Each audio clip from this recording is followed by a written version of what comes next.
दौर बदला।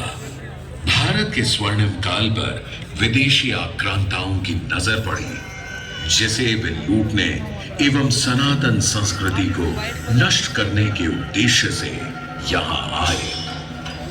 जब प्रथम बार गौरी ने आक्रमण किया, तब पृथ्वीराज चौहान ने उसे बुरी तरह पराजित किया था। अंत में उसने क्षमा मांगी और वचन दिया कि ऐसी गलती दोबारा कभी नहीं होगी। अतः पृथ्वीराज चौहान ने उसे छोड़ दिया।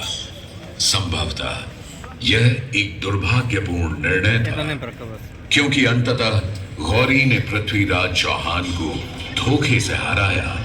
तत्पश्चात उनके साथ बहुत बुरा व्यवहार किया तथा उनकी दोनों आंखें भी निकाल दी।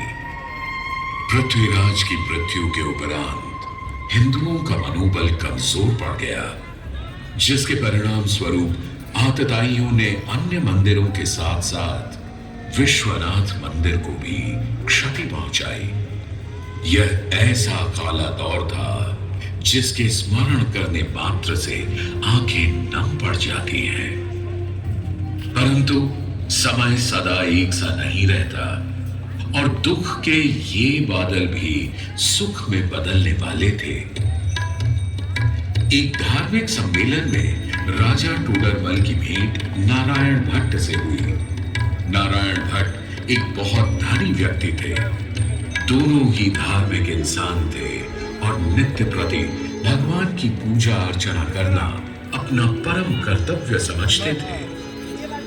दोनों ने काशी विश्वनाथ के इस पावन मंदिर का जीर्णोद्धार करवाया और वीरान पड़े खंडहरों में एक नई जान डाल दी। 16वीं सदी में संत तुलसीदास ने यहाँ रामचरितमानस की चौपाइयों को पढ़ा था तथा संत एकनाथ ने भी यहीं पर वारकरी संप्रदाय का महान ग्रंथ श्री एकनाथी भागवत लिखकर पूरा किया था। लगभग 17वीं शताब्दी के मध्य में मराठा शासक मल्हार राव होलकर ने काशी विश्वनाथ मंदिर के पुनर्निर्माण की योजना बनाई। ये कार्य वे तो नहीं कर पाए, परंतु उनकी पुत्रवधू अहिल्याबाई होलकर जी ने इसे यह क्रम देखने को मिल रहा है। सन 2022 में भारत के प्रधानमंत्री नरेंद्र मोदी ने काशी विश्वनाथ मंदिर का जीर्णोद्धार एवं सौंदर्यीकरण करवा इसके स्वर्णिम काल को फिर से एक बार जीवंत करने का प्रयास किया।